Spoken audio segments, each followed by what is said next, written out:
Students நம்ம இந்த வீடியோல சிபிஎஸ்இ கிளாஸ் 10 ஸ்டூடண்ட்ஸ்க்கான இந்த இயர் சாம்பிள் பேப்பர் தான் சொல்யூஷன் பார்த்துட்டு இருக்கோம். கொஸ்டின் நம்பர் 7ல இருந்து பார்க்கலாம். இதுக்கு முன்னாடி இருக்க கொஸ்டின்ஸ் ஆல்ரெடி அப்லோட் ஆயிருக்கு. Given below is a picture of Olympic rings made by taking the 5 congruent circles of radius 1 cm each. So 5 சர்க்கிளோட ரேடியஸ்மே 1 cm. அது இந்த மாதிரி வந்து இன்டர்செக்ட் ஆயிருக்கு. இதுல வந்து ஒரு நடுவில் வந்து ஒரு கார்டு ஃபார்ம் ஆயிருக்கு. இது முதல் 2 சர்க்கிளுக்கு காமிச்சிருக்காங்க.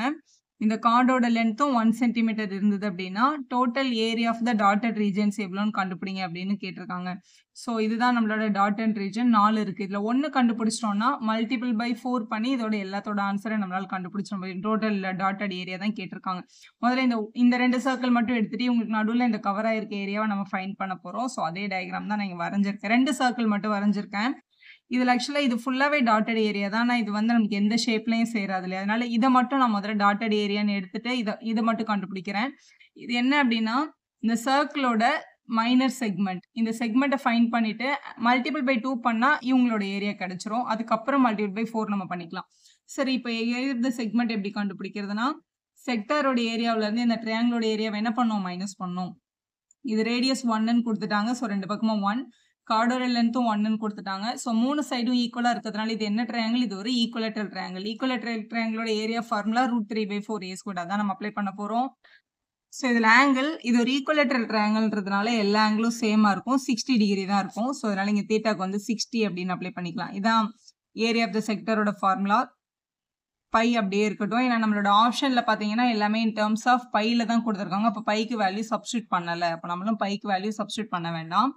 ஆர் வேல்யூ வந்து ரேடியஸ் 1 தான். So 1² minus √3/4 a². ஏன்றது ட்ரையாங்கிளோட சைடு, அது கூட 1 தான். இது 0 0 கேன்சல். இது 1s ஆர் இது 6 ஆர். ஸோ இங்கே நியூமரேட்டரில் ஒரு பையும் டினாமினேட்டரில் ஒரு 6ம் இருக்கு. மைனஸ் இங்கே √3/4 இருக்கு. இதுதான் மைனர் செக்டரோட ஏரியா. ஆனால் இதில் இந்த செக்டர் மட்டும் ஷேடாக இருக்கானா? இல்லை, இந்த பார்ட்டும் சேர்த்து தான் ஷேடாக இருக்கு. ஸோ இதுவும் காங்கிரண்டா இருக்கும். அப்போ இதை மல்டிபிள் பை 2 பண்ணா இங்கே கவர் ஆயிருக்க ஏரியாவை கண்டுபிடிச்சிடலாம். அப்போ 2 டைம்ஸ் π/6 மைனஸ் √3/4 இதுதான் நம்மளோட ஏரியா. அதாவது 2 சர்க்கிளால கவர் பண்ற ஏரியா இவ்வளோ. இப்போ இதே மாதிரி நம்ம கிட்ட டயக்ராம்ல எத்தனை போர்ஷன் இருக்கு அப்படின்னு பாருங்க. ஸோ இதுல தான் நம்ம 1 கண்டுபிடிச்சு மல்டிபிள் பை 2 பண்ணி இதை ஃபைண்ட் பண்ணியிருக்கோம். இதே மாதிரி 1 2 3 4 இருக்கு டோட்டலா. அப்போ வந்த ஏரியாவை நம்ம மல்டிபிள் பை என்ன பண்ணியிருக்கணும்? 4 பண்ணியிருக்கணும். ஸோ டோட்டல் ஏரியா நம்ம கிட்ட கொஸ்டின்ல கேட்டிருக்காங்க. 4 மல்டிபிள் பை 2 டைம்ஸ் π/6 மைனஸ் √3/4 அப்படின்னு கிடைக்குது. இதை மல்டிபிள் பண்ணிடலாம். ஸோ 8 இங்கே வந்து π/6ம் இங்கே வந்து √3/4ம் இருக்கு. இப்போ ஆப்ஷன் பார்க்கலாம். டி ஆப்ஷன் கரெக்டாக இருக்கு பாருங்க. இதான் உங்க ஃபைனல் ஆன்சர். கொஸ்டின் 7ல இன்னொரு கொஸ்டின் இங்கே இருக்கு. விஷுவலி இம்பேர்ட் கேண்டிடேட்ஸ்க்கு. ஆனால் இது தெரிஞ்சு வச்சுக்கோங்க, ஏன்னா இந்த கொஸ்டின் ஒரு எக்ஸாம்பிளர் கொஸ்டின்.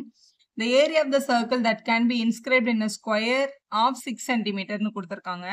ஏரியா ஆஃப் த சர்க்கிளை கண்டுபிடிங்க. இந்த சர்க்கிள் வந்து ஒரு ஸ்கொயருக்கு உள்ள இன்ஸ்கிரைப் ஆயிருக்கு. இந்த ஸ்கொயரோட சைடு வந்து 6 சென்டிமீட்டர்னு சொல்லியிருக்காங்க. இப்போ ஸ்கொயரோட சைடு வந்து 6 சென்டிமீட்டர் அப்படின்னா இந்த சர்க்கிளோட டயாமீட்டர் லைனும் டெஃபினட்டா எவ்வளோதான் இருக்கும்? 6 சென்டிமீட்டர் தான் இருக்கும். ஏன்னா இது சர்க்கிள்குள்ள கரெக்டா என்ன ஆயிருக்கு? இன்ஸ்கிரைப் ஆயிருக்கு. அப்போ டயாமீட்டர் 6 இருந்துச்சுன்னா ரேடியஸ் என்னவா இருக்கும்னா 6/2 இருக்கும். அப்போ 3 தான் ரேடியஸ். கேள்வியில என்ன கேட்டாங்க? ஏரியா தானே கேட்டாங்க. ஏரியா ஆஃப் த சர்க்கிளோட ஃபார்முலா வந்து πr² அப்படின்றது. பை வந்து ஆன்சர்ல அப்படியே இருக்கிறதுனால பை அப்படியே வச்சுட்டு ரேடியஸ் 3ன்னு கண்டுபிடிச்சோம் இல்லையா? சப்ஸ்டியூட் பண்ணிருங்க. 3². ஸோ 3 ஸ்கொயர் பண்ணா 9, இங்கே ஒரு பை இருக்கு. அப்போ 9 பை அப்படின்றது தான் நம்மளோட ஆன்சர். சென்டிமீட்டர் இருக்கிறதுனால ஏரியாவுக்கு வந்து சென்டிமீட்டர் ஸ்கொயர் வரும். உங்களோட சி ஆப்ஷன் சரியா இருக்கு. அடுத்த கொஸ்டின் பார்க்கலாம். A pair of dice, pairனா 2ன்னு அர்த்தம். 2 டைஸை டாஸ் பண்ணாங்க. The probability of not getting sum as 8 அப்படின்னு கொடுத்துருக்காங்க. A pair of dice is tossedனா இங்க பாருங்களேன், இதுதான் உங்களோட இது உங்க டெக்ஸ்ட் புக்ல இருக்க எக்ஸாம்பிள் தான். 2 டைஸை வந்து டாஸ் பண்ணோம் அட் அ டைம்ல அப்படின்னா ரெண்டுத்துலயுமே 1 விழலாம். இல்ல ஒன்னத்துல 1ம் இன்னொருத்துல 2ம் விழலாம். ஸோ இதுல வந்து மொத்தம் இந்த மாதிரி எத்தனை ஆப்ஷன் இருக்குன்னா 36 ஆப்ஷன்ஸ் இருக்கு. 6 ரோ 6 காலம் இருக்கு பாருங்க. இதுல சம் 8 வராததெல்லாம் கண்டுபிடிங்கன்னு தான் உங்கள்கிட்ட கேள்வியில கேட்டிருக்காங்க. 8 வராததெல்லாம் கண்டுபிடிக்கிறத விட 8 வர்றதை கண்டுபிடிக்கிறது ரொம்ப ஈஸி இல்ல. இதுல எதுலலாம் 8 வருதுன்னு முதல்ல பார்ப்போம். 2ம் 6ம் ஆட் பண்ண 8, 3ம் 5ம் 8, 4ம் 4ம் 5ம் 3ம் 6ம் 2ம் இவங்க 5 பேரையும் ஆட் பண்ண மட்டும் தான் 8 வருது. இவங்களை தவிர வேற யாரை ஆட் பண்ணாலும் என்ன வரல? 8 வரல. அப்போ மொத்தம் இந்த 36 ஆப்ஷன்ல இந்த 5 ஆப்ஷன்ல தான் என்ன வந்திருக்கு? 8 வந்திருக்கு. அப்போ மொத்தம் 36ல 5 ஆப்ஷன்ல தான் 8 வருதுன்னா அப்போ பேலன்ஸ் இருக்கிற இந்த ரிமைனிங் 31 இருக்கு இல்லையா? இவங்கள 8 வரலன்னு அர்த்தம். அதுதான் நம்மளோட ஆன்சர். ஸோ அது இங்க இருக்கு பாருங்க. 8 கேட்டாங்கன்னா 5/36ன்னு எழுதியிருக்கோம். நாட் 8ன்னு கேட்டதுனால 31/36 தான் கரெக்ட் ஆப்ஷன். அது உங்களோட பி ஆப்ஷன்ல இருக்கு பாருங்க. 9th கொஸ்டின் பார்க்கலாம். So 2 times sin 5x is equal to √3ன்னு கொடுத்துருக்காங்க. ஸோ மல்டிபிள் இருக்க 2 அந்த பக்கம் எடுத்துட்டு போயிடலாம். So sin 5x is equal to √3/2 இருந்ததுன்னா எக்ஸோட வேல்யூவை கண்டுபிடிங்க. அதான் நம்மளோட கொஸ்டின். சைனோட எந்த ஆங்கிளுக்கு √3/2ன்னு தெரிஞ்சாலே நம்ம இதை ஃபைண்ட் பண்ணிடலாம். இதுக்கு நமக்கு டேபிள் வேல்யூ மட்டும் தெரிஞ்சிருக்கணும். டேபிள் வேல்யூ பார்க்கலாம். இதான் நம்மளோட டேபிள். சைனோட √3/2 யாரோட வேல்யூன்னு பாருங்க 60. அப்ப sin 60 தானே √3/2. இது நமக்கு டேபிள்ல இருந்து தெரியும். இது பாருங்க, இதை கம்பேர் பண்ணுங்க. இங்கேயும் √3/2 இருக்கு, இங்கேயும் இருக்கு, இங்கேயும் சைன், இங்கேயும் சைன். அப்ப 5xக்கு நேரம் இங்க என்ன வந்திருக்குன்னா 16 வந்திருக்கு. அப்ப 5x is equal to 60 டிகிரின்னு போட்டுடலாம். அப்ப x is equal to 60 degree by 5. இதை கேன்சல் பண்ணிடலாம். 5 1s are 5, balance 1, 5 2s are 10. 12 டிகிரின்னு வருது. 12 உங்களோட பி ஆப்ஷன்ல இருக்கு பாருங்க. அதான் கரெக்ட் ஆப்ஷன். கொஸ்டின் நம்பர் 10 பாருங்க. ஃபர்ஸ்ட் லெசன்ல இருந்து sum of the two numbers வந்து 1215 வரணும். அதோட HCF வந்து 81 இருக்கணும். அந்த மாதிரி எத்தனை பாசிபிள் பேர்ஸ் இருக்கு அப்படின்னு கேட்டிருக்காங்க. இந்த கொஸ்டின் வந்து பாக்குறதுக்கு தான் டிஃபிகல்ட்டா இருக்கு. ஆனா இதை நீங்க எப்படி தெரியுமா யோசிக்கணும். 2 நம்பர் இருக்கு. அவங்களோட HCF வந்து 81 வரணும் அப்படின்னா அந்த 2 நம்பருமே 81ஓட மல்டிபிள்ஸா இருந்திருக்கணும். அப்பதானே அவங்களோட HCF 81 வந்திருக்கும். அப்ப the two numbers are ஒன்னு வந்து 81xன்னு வச்சுக்கலாம், இன்னொன்னு வந்து 81yன்னு வச்சுக்கலாம். இவங்க 2 பேரோட HCF டெஃபினட்டா 81 தான். சம் என்ன சொல்லியிருக்காங்க 1215 சொல்லியிருக்காங்களா. இப்ப இவங்க 2 பேரும் ஆட் பண்ணா டெஃபினட்டா ஆன்சர் 1215 கிடைக்கும். இவங்க எல்லாருமே 81ஆல டிவைட் ஆகுறாங்க பாருங்க. divided by 81 divided by 81, இங்கேயும் divided by 81 அப்படின்னு போட்டுலாம். ஸோ இது கேன்சல் ஆயிடுச்சு, இதுவும் கேன்சல் ஆயிடுச்சு. இதை மட்டும் என்ன பண்ணிக்கோங்க, டிவைட் பண்ணிக்கோங்க. ஸோ இதை டிவைட் பண்ணும்போது நமக்கு 15 டைம்ஸ் அப்படின்னு கிடைச்சிருக்கு. ஸோ இது 15 டைம்ஸ் 81 டேபிள்ல. அப்போ எக்ஸ் பிளஸ் ஒய்யோட வேல்யூ வந்து 15 வரணும். அதாவது 2 நம்பரை ஆட் பண்ணா 15 வரணும். அந்த மாதிரி எத்தனை பாசிபிள் பேர்ஸ் இருக்கு அப்படின்னு பார்க்கணும், அவ்வளவுதான். ஸோ 15 வரணும்னா 1,14 1ஐயும் 14 ஆட் பண்ணா 15 வரும். 2ஐயும் 13 ஆட் பண்ணா 15 வரும். 3யும் 12ம் ஆட் பண்ணா கூட 15 கிடைக்கும். இதுல எதெல்லாம் வந்து HCF வந்து 81 தான் இருக்கும் அப்படின்னா உங்களுக்கு நடுவில் வேற எந்த காமன் டேபிள்ஸும் இல்லாம நம்ம பாத்துக்கணும். முதல்ல 15 வர்ற பாசிபிலிட்டி எல்லாம் எழுதிக்கோங்க. இப்போ 4 கூட 11 ஆட் பண்ணணும், 5 கூட 10 ஆட் பண்ணா மாதிரி 6 கூட 9 ஆட் பண்ணும்போது கிடைக்கும், 7 கூட 8 ஆட் பண்ணும்போது கிடைக்கும். திருப்பி இதே பேர் தான் நமக்கு ரிவர்ஸ் வரும். ஏன்னா திருப்பி 8 எடுத்தா 7 வரும், 9 எடுத்தா 6 வரும். ஸோ இவ்வளோ பேர்ஸ் இருக்கு. இதுல 81 தான் காமன் டேபிள்ஸா இருக்கணும்னா வேற எந்த காமன் டேபிள்ஸும் இருக்கக்கூடாது. இப்போ 1க்கும் 14க்கும் வேற காமன் டேபிள்ஸ் இல்ல, 2க்கும் 13க்கும் இல்ல. ஆனா 3க்கும் 12க்கும் காமன் டேபிள்ஸ் பார்க்கும்போது ஒரு 3 வந்துடும். அப்போ 81 HCF இது இன்க்ரீஸ் பண்ணிடும். அதனால இந்த பேரை நம்ம எடுக்கக்கூடாது. இதை எடுத்துக்கலாம், ஏன்னா காமன் டேபிள்ஸ் இல்லை. இவங்களுக்கு காமன் டேபிள்ஸ் 5 இருக்கு, அப்பதான் நம்ம எடுக்கக்கூடாது. ஏன்னா இது HCF இன்க்ரீஸ் பண்ணிடும். இவங்களுக்கும் காமன் டேபிள்ஸ் இருக்கு, 3 டேபிள் காமன். அதனால இந்த பேரை நம்ம எடுக்கக்கூடாது. 7க்கும் 8க்கும் காமன் டேபிள் இல்லாததுனால இதை எடுத்துக்கணும். அப்ப இந்த 4 பேர் தான் வந்து பாசிபிலிட்டி இருக்கு HCF வந்து 81ஆவே இருக்கிறதுக்கு. ஸோ 4 பேர்ஸ்ன்ற சி ஆப்ஷன் தான் நம்ம செலக்ட் பண்ணணும். ஸோ 11th கொஸ்டின்ல if area of the base of the right circular cone அப்படின்னு கொடுத்துருக்காங்க. ஸோ கோனோட பேஸ் பாருங்க, பேஸ் வந்து ஒரு சர்க்கிள் ஷேப்ல இருக்கும். இந்த சர்க்கிளோட ஏரியா தான் அவங்க கொடுத்துருக்காங்க. First area of the base of the கோன்னா சர்க்கிளோட ஏரியா அப்படின்னு யோசிக்கணும். சர்க்கிளோட ஏரியா 51 அப்படின்னா சர்க்கிளோட ஏரியா πr² வந்து 51 இருக்கும்போது அண்ட் இட்ஸ் வால்யூம் இஸ் 85ன்னு சொல்லியிருக்காங்க. யாரோட வால்யூம்? கோனோட வால்யூம். கோனோட வால்யூம் 1/3 πr²h. வேல்யூ வந்து 85 இருந்தா ஹைட்டை கண்டுபிடிங்கன்னு சொல்லியிருக்காங்க. இந்த πr²க்கு பதிலாக 51 கொஸ்டின்ல கொடுத்துருந்தாங்களா. அப்ப இங்க இருக்கிற இந்த πr² ரிமூவ் பண்ணிட்டு அதுக்கு பதிலாக இந்த 51 சப்ஸ்டியூட் பண்ணிருங்க. So 1/3 51 times h is equal to 85 எழுதிக்கலாம்.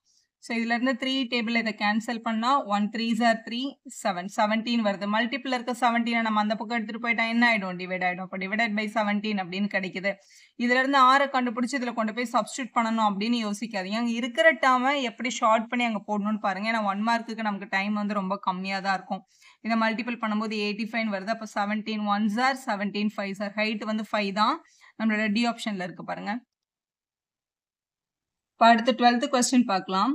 The zeros of the quadratic polynomial are equal அப்படின்னு கொடுத்துருக்காங்க. The roots are equal, the zeros are equal அப்படின்னா உங்களோட டிஸ்கிரிமினன்ட்டோட வேல்யூ 0வா இருந்திருக்கும். இப்போ b² minus 4ac is equal to 0ன்னு அர்த்தம். ஏன்னா கொஸ்டின்ல ஈக்குவல் ரூட்ஸ்ன்னு கொடுத்துருக்கிறதுனால இது அக்செப்டட். இங்க இருக்கிற -4ac அந்த பக்கம் போனா என்ன ஆகும், பிளஸ் ஆகும். அப்போ b² equal to 4ac அப்படின்னு கிடைக்குது. இப்போ இதுல ஏஎன்சியோட சிம்பிள் வந்து எப்படி இருக்கணும் அப்படின்றத உங்களோட கொஸ்டின்ல கொடுத்துருக்காங்க. இங்க மல்டிபிள் இருக்க 4 நம்ம இங்க எடுத்துட்டு வந்தா கூட என்னதான் ஆகும், டிவைட் தான் ஆகும். இல்ல இப்படியே வச்சு கூட யோசிங்களேன். இதுல பி ஸ்கொயர்டுன்ற நம்பர் வந்து ஒரு பாசிட்டிவ் நம்பர். ஏன்னா எந்த நம்பரை ஸ்கொயர் பண்ணாலும் வேல்யூ என்னவா தான் இருக்கும்? பாசிட்டிவா தான் இருக்கும். அப்போ 4ac வேல்யூ வந்து பி ஸ்கொயர்டுக்கு ஈக்குவலா இருக்கிறதுனால இது டெஃபினட்டா என்ன நம்பர்? ஒரு பாசிட்டிவ் நம்பர். அப்போ 4 இன்ட்டு ஏ இன்ட்டு சி வந்து ஆப்வியஸ்லி ஒரு கிரேட்டர் தென் 0வா தான் இருந்திருக்கும் டெஃபினட்டா. ஏன்னா இது ஒரு ஸ்கொயர் நம்பருக்கு ஈக்குவல். மல்டிபிள்ல இருக்க 4 வந்து 2 பக்கமும் டிவைட் பண்ணும்போது அந்த பக்கம் போய் 0 தான் ஆகும். அப்ப a இன்ட்டு c மல்டிபிள் பண்ணா ஒரு கிரேட்டர் தென் 0 வரணும். அதாவது ஒரு வேல்யூ பாசிட்டிவ்ல வரணும். அப்ப aக்கும் cக்கும் என்ன சிம்பிள் இருந்தா இது ஓகேயா இருக்கும்னு பாருங்க. ஒண்ணு 2 பேருமே பாசிட்டிவா இருந்திருக்கணும். இல்லனா 2 பேருமே நெகட்டிவா இருந்திருக்கணும். ஏன்னா 2 பாசிட்டிவ் நம்பரை மல்டிபிள் பண்ணாலும் பாசிட்டிவ் ஆன்சர் வரும். 2 நெகட்டிவ் நம்பரை மல்டிபிள் பண்ணாலும் பாசிட்டிவ் ஆன்சர் வரும். அதனால டிஃபரண்ட் சைன் இருக்கிறதுக்கு வாய்ப்பே இல்லை. They have a same sign அப்படின்றது அவங்களோட கரெக்டான option. A and C must have a same sign அப்படின்ற D ஆப்ஷன் தான் சரியான ஆப்ஷன். நெக்ஸ்ட் கொஸ்டின் பாருங்க. the area of the sector of the circle find பண்ணுங்க. கொஸ்டின்ல ரேடியஸ் வந்து 21 அப்படின்னு கொடுத்துட்டாங்க. Cut off by an arc length is 22. ஆர்க்கோட லென்த் வந்து 22ஆ இருக்கும்போது இது நம்மளோட டெக்ஸ்ட் புக்ல இதே மாதிரி ஒரு கொஸ்டின் இருக்கு. இது வந்து 2 விதமா சால்வ் பண்ணலாம். நான் முதல்ல உங்களுக்கு வந்து பேசிக்கா நம்ம ஸ்கூல்ஸ்ல எப்படி சால்வ் பண்றாங்களோ அப்படி சால்வ் பண்ணி காமிக்கிறேன். இப்போ ஆர்க்கோட லென்த் வந்து 22னா ஆர்க் லென்த்தோட ஃபார்முலா என்ன? Theta by 360 times pi r squared அப்படின்னு நம்ம சொல்லுவோம். 2πr அப்படின்னு நம்ம சொல்லுவோம். Equal to 22. ஏன்னா ஆர்க் லென்த்தோட ஃபார்முலா 2πr தான். இதுல கொஸ்டின்ல ஆல்ரெடி நமக்கு என்ன கொடுத்துட்டாங்க? ரேடியஸ் கொடுத்துட்டாங்க. கேள்வியில என்ன கேட்டிருக்காங்கன்னா ஏரியா ஆஃப் த செக்டர் கேட்டிருக்காங்க. ஏரியா ஆஃப் த செக்டரை கண்டுபிடிக்கணும்னா theta by 360 times pi R square நமக்கு வேணும். ஸோ நமக்கு ரேடியஸ் கொஸ்டின்ல கொடுத்துட்டாங்க. ஆனால் தீட்டா பை 360 கொடுக்கல. தீட்டா பை 360 இங்கேருந்து கண்டுபிடிங்க. இப்போ theta by 360 is equal to 22 divided by 2πr அப்படின்னு இருக்கட்டும். இதை எடுத்துட்டு வந்து இங்கே சப்ஸ்டியூட் பண்ணிடுங்க ஈஸியாக. தீட்டா பை 360 எடுத்துட்டு 22 பை 2πr மல்டிபிள் பை இங்கே ஒரு பை ஆர் ஸ்கொயர்டு இருக்கு. இந்த பையும் இந்த பையும் என்ன ஆயிடுச்சு? கேன்சல் ஆயிடுச்சு. இங்கே இருக்கிற ஒரு ரேடியஸும் இங்கே இருக்க ஒரு ரேடியஸும் கேன்சல் ஆயிடுச்சு. இது 1s ஆர், இது 11s ஆர். அப்போ ரிமைனிங் வந்து ஒரு 11ம் ஒரு ஆர் மட்டும் தான் இருக்கு. ஆரோட வேல்யூ கொஸ்டின்ல என்ன இருந்தது? 21 அப்படின்னு கொடுத்துருந்தாங்க இல்லையா? ஸோ இதை மல்டிபிள் பண்ணிடலாம். மல்டிபிள் பண்ணும்போது 231 அப்படின்னு கிடைக்குது. அதுதான் நம்மளோட சி ஆப்ஷன். இங்கே இருக்கு பாருங்க, அதான் நம்ம செலக்ட் பண்ணணும். கொஸ்டின் நம்பர் 14 பார்க்கலாம். ட்ரையாங்கிள் சாப்டர்ல இருந்து. ஏபிசியும் டிஇஎஃப்பும் சிமிலர் ட்ரையாங்கிள்ஸ். இதுல ஏபியோட லென்த் 6, டிஇ வந்து 9, இஎஃப் எல்லாமே அவங்க கொடுத்துருக்க யூனிட் இங்கே எடுத்து எழுதியாச்சு.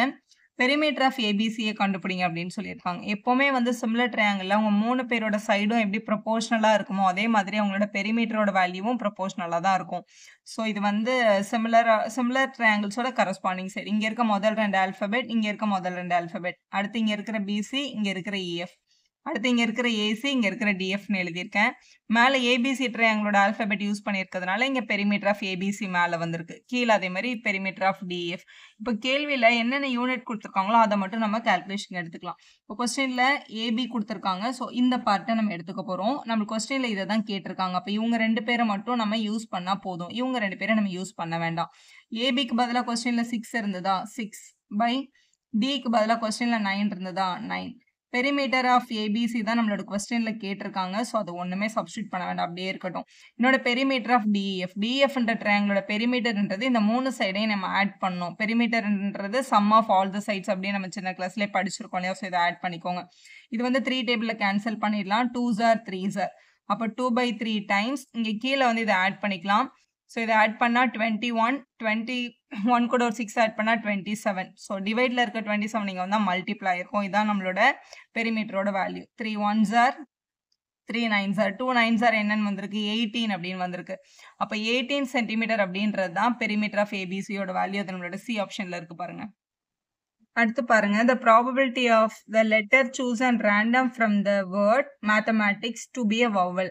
ஸோ மேத்தமேட்டிக்ஸ்ன்ற வேர்ட்ல இருந்து வவல் செலக்ட் பண்றதுக்கான ப்ராபபிலிட்டி வந்து 2/2x + 1 இருந்தால் எக்ஸை கண்டுபிடிங்கன்னு கேட்டிருக்காங்க. நார்மலாக இதோட ப்ராபபிலிட்டி நம்ம எப்படி கண்டுபிடிப்போம்? முதல்ல இதில் எத்தனை லெட்டர்ஸ் இருக்குன்னு பார்ப்போம். 1 2 3 4 5 6 7 8 9 10 11. ஸோ 11 லெட்டர்ஸ் இருக்கு டோட்டலா. So total 11 letters. இதுல கேள்வி என்ன கேட்டிருக்காங்க? What is a probability of getting a வவல்னு கேட்டிருக்காங்க. இதுல வவல் வந்து ஏஇஐஓ இதான வவல். ஸோ இதுல ஏ இருக்கு, இ இருக்கு, திருப்பியும் ஒரு ஏ இருக்கு, அதுக்கப்புறம் ஒரு ஐ இருக்கு. ஸோ மொத்தம் வந்து 4 வவல்ஸ் இதுக்குள்ள இருக்காங்க. அப்போ 4/11 அப்படின்னு எழுதிடலாம். மொத்தம் வந்து 11 லெட்டர்ஸ் இருந்துச்சு. அதுல 4 பேர் வவல். 4/11. இந்த probability of selecting the vowel வந்து ஈக்குவல் டு என்னவா இருந்ததா? 2/2x + 1 இருந்தது அப்படின்னு சொல்லியிருக்காங்க. இதை வந்து சால்வ் பண்ணி எக்ஸை கண்டுபிடிக்கணும். டினாமினேட்டர்ல இருக்க 2x plus 1 இங்கேயும் இந்த 11 அங்கேயும் கொண்டு போய்க்கலாம். 4 times 2x plus 1 equal to 2 times 11 அப்படின்னு கிடைச்சிருக்கு. 4 உள்ள கொண்டு போயிடலாம். 8x plus 4 equal to 22. பிளஸ்ல இருக்க 4 அந்த பக்கம் போனா என்ன ஆயிடும்? மைனஸ் ஆயிடும். அப்போ 8x is equal to 22 minus 4 அப்படின்னு கிடைக்குது. 22ல இருந்து 4 மைனஸ் பண்ணா நமக்கு 18 அப்படின்னு கிடைச்சிருக்கும். இங்க மல்டிபிள் இருக்கு 8 அங்க போனா என்ன ஆகும்? டிவைட் ஆகும். அப்போ 18/8 கிடைக்குது. ஸோ 2 டேபிள்ல கேன்சல் பண்ணிட்டோம்னா இது 9/4 அப்படின்னு கிடைச்சிருக்கும். நம்மளோட பி ஆப்ஷன் கரெக்டா இருக்கு பாருங்க. நெக்ஸ்ட் 16th கொஸ்டின் பாருங்க. இந்த பாயிண்ட் ஏபிசிடி கொடுத்துட்டு இது வந்து எந்த ஷேப்போட வெர்டிசஸ்ன்னு கேட்டிருக்காங்க. இப்போ ஒன்றுத்துக்காக நம்ம டிஸ்டன்ஸ் ஃபைண்ட் பண்ணால் டெஃபினட்டாக லேட் ஆகும். அதுக்கு என்ன பண்ணுங்கன்னா ஈஸியாக வந்து கிராஃபை வந்து சும்மா ரஃபாக போட்டுட்டு இப்போ ஏ வந்து +9,0. ஸோ இது வந்து உங்களோட எக்ஸ் ஆக்சிஸில் வரும். இதுதான் நம்மளோட 9,0 இங்கே பிளாட் பண்ணியாச்சு. அடுத்து 9,-6 எக்ஸ் ஆக்சிஸோட 9 இதில் இப்படி ஸ்ட்ரைட்டாக வரும். ஆனால் -6 வந்து ஒய் ஆக்சிஸில். ஸோ இது வந்து உங்களோட 9,-6. அடுத்து -9,0 எக்ஸ் ஆக்சிஸோட -9ல பிளாட் ஆகும். -9,0 அடுத்து -9,6 இங்க இருக்கு.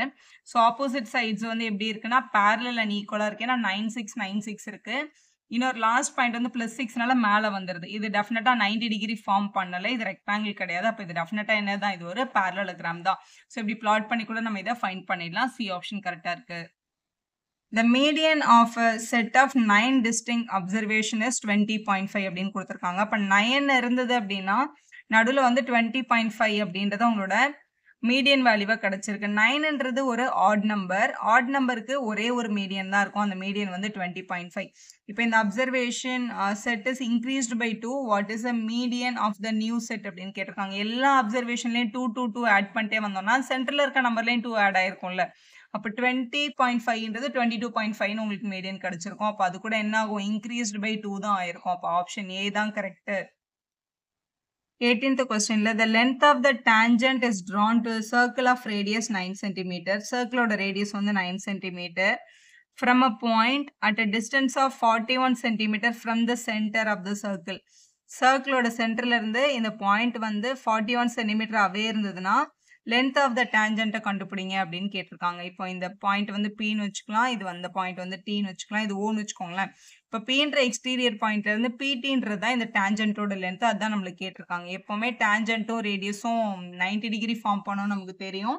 அப்போ பித்தாகரஸ் படி hypotenuse square equal to side square plus side square நம்ம சொல்லுவோம் இல்லையா? அப்போ OP square equal to OD square plus DP square அப்படின்னு நம்ம சொல்லிடலாம். ஓபிக்கு என்ன கொடுத்துருக்காங்க கொஸ்டின்ல? 41 அப்படின்னு கொடுத்துருந்தாங்க.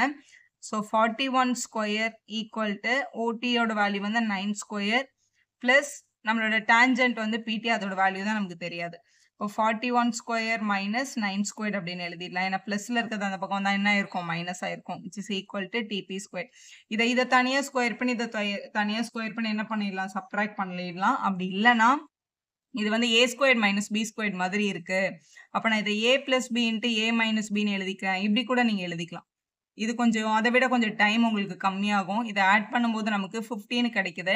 இப்போ 41ல இருந்து 9 ஆட் பண்ணும்போது நமக்கு 32 அப்படின்னு கிடைச்சிருக்கு. Which is equal to DB square. இப்போ இதை மல்டிபிள் பண்ணோம். இதை மல்டிபிள் பண்ணுறது கூட ரொம்ப ஷார்ட்டா. இப்போ 50 மல்டிபிள் பை இப்போ இந்த 32ன்றதை 2 × 16 அப்படின்னு நான் எழுதிக்கிறேன்.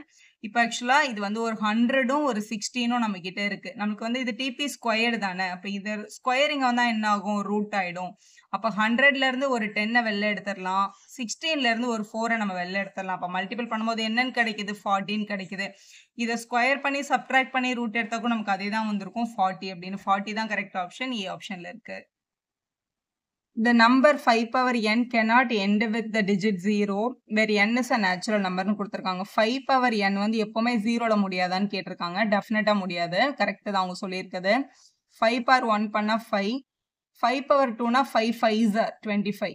5 power 3 பண்ணும்போது 125. எப்பவுமே இது 5ல தான் முடியும். இது என்னைக்குமே 0ல முடியாது. 5யோட மல்டிபிள் தான் 0ஸ்ல வரும். 5 பவர் nன்றது எப்பவுமே 0ல முடியாது. 5ல மட்டும் தான் முடியும். ஒரு 5க்குள்ள இருக்க பிரைம் ஃபேக்டரைசேஷன் பார்த்தா 5 மட்டும் தான் வரும். வேற எந்த நம்பரும் இல்லை.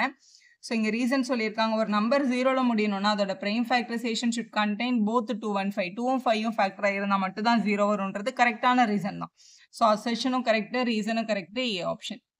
Assertion and reason are correct. Both is a correct explanation போட்டிருக்கணும். ஸோ அடுத்து 20th கொஸ்டின் பார்க்கலாம். 20th கொஸ்டின் உங்களோட எக்ஸாம்பிளர் கொஸ்டின் தான். இதில் பாருங்க, cos A plus cos squared A is equal to 1 ன்னு கொடுத்திருக்காங்கல்ல. இங்க இருக்கிற plus cos squared அந்த பக்கம் எடுத்துட்டு போனா என்ன ஆகும்? மைனஸ் ஆகும். அப்ப நம்ம சொல்லிக்கலாம் cos A is equal to 1 minus cos squared A அப்படின்னு சொல்லிடலாம் ஃபர்ஸ்ட். ஓகே, இப்படி சொல்லிக்கலாம். இப்போ இது கேட்டிருக்காங்க பவர் 4லாம் இருக்கு அப்படின்னா ரொம்ப சிம்பிளா ஆன்சர் பண்ணிடலாம். இங்க பாருங்களேன், நமக்கு தெரியும் sin squared A plus cos squared A ஓட ஐடென்டிட்டி வந்து எப்பவுமே 1 தான். இங்க தீட்டா போட்டா தீட்டா, A போட்டா A, X போட்டா X. இப்போ நமக்கு 1 minus cos squared A வேணும்ல, அப்போ plus cos squared A அந்த பக்கம் போயிருக்கும். அப்போ sin squared A is equal to 1 minus cos squared A அப்படின்னு எழுதிக்கலாம் நம்ம. அப்போ இந்த 1 minus cos squared A க்கு பதிலாக நம்மளால sin squared A ன்னு அப்ளை பண்ணிக்க முடியும். இதான் உங்களோட sin squared A. cos A is equal to sin squared A அப்படின்னு நம்ம எழுதியாச்சு. இப்போ கொஸ்டின்ல sin squared Aவும் sin power 4ம் ஆட் பண்ண ஆன்சர் 1 வருதா அப்படின்னு நமக்கு அசர்ஷன் செக் பண்ண சொல்லியிருக்காங்க. இப்போ நம்ம செக் பண்ணி பார்க்க போறோம். sin squared A plus sin power 4Aன்னு இருக்குல்ல, இந்த sin power 4 வந்து sin squared A the whole squareன்னு எழுதிக்கலாம். முதல்ல எழுதிட்டு sin squared A நம்ம ஆல்ரெடி இங்க என்னன்னு கண்டுபிடிச்சு வச்சிருக்கோம், cos Aன்னு கண்டுபிடிச்சு வச்சிருக்கோம்ல, இதை கன்வெர்ட் பண்ணாதீங்க, இதை மட்டும் கன்வெர்ட் பண்ணிடுங்க. அப்ப sin squared A plus இந்த sin squared A க்கு பதிலா இந்த cos போட்டோம்னா இங்க இருக்கிற ஸ்கொயர் இங்க வந்துரும். அப்ப cos squared A. sin squared A plus cos squared value என்னது? 1 தான். இங்க கரெக்டா தான் கொடுத்திருக்காங்க. அப்ப இது ட்ரூ தான். ரீசன் வந்து இதுக்கு வந்ததுக்கான காரணம் sin squared plus cos squared 1ன்றது சரியான ரீசன் தான். So assertion true, reason is a correct explanation. இதுக்கும் ஆப்ஷன் ஏ தான் சரியான ஆப்ஷன். வீடியோ யூஸ்ஃபுல்லா இருந்தா ஒரு லைக் போடுங்க, உங்க ஃப்ரெண்ட்ஸ்க்கும் ஷேர் பண்ணுங்க. Subscriber channel for more videos.